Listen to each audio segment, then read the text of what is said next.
अब ना कोई मंजिल है ना कोई किनारा है, अब ना कोई मंजिल है ना कोई किनारा है, ना हम किसी के ना कोई हमारा है।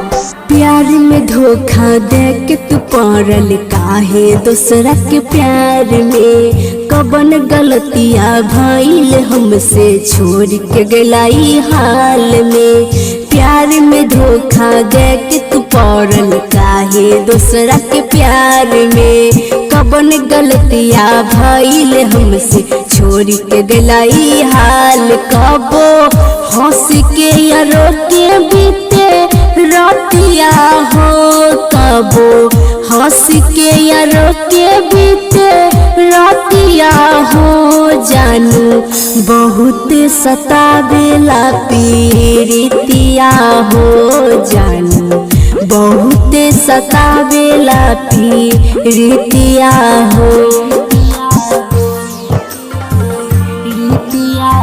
PSP recording studio Bithar, mix by Pyare ji. पीरितिया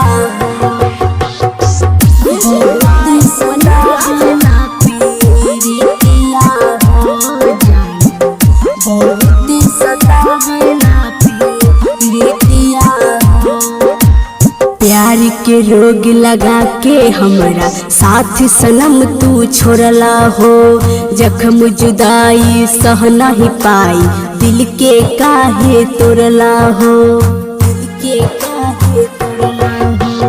प्यार के रोग लगा के हमरा साथ सनम तू छोड़ला हो, जख्म जुदाई सह नहीं पाई दिल के काहे तोड़ला। तोहरे नामे धर के हमर छतिया हो, तोहरे नामे धर के हमर छतिया हो, राजा बहुत सतावेला पीरितिया हो, जानू बहुत सतावेला पीरितिया हो।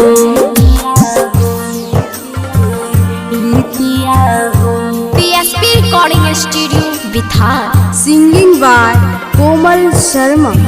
पीरितिया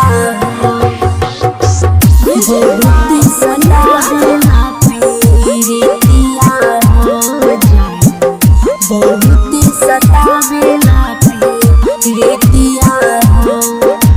जिस्म से जान जुदा हो पड़ी याद तोहर ना जाई हो, खुशबारा तू छोड़ के हमके जाए सनम हर जाई हो, जाए सनम हर जाई हो। जिस्म से जान जुदा हो पड़ी याद तोहर ना जाई हो, खुशबारा तू छोड़ के हमके जाए सनम हर जाई। राइटर कुंदन कोमल के बुझा बतिया हो, राइटर कुंदन कोमल के बुझा बतिया हो, जानू बहुत सतावेला पीरितिया हो, जानू बहुत सतावेला पीरितिया हो, पीरितिया हो।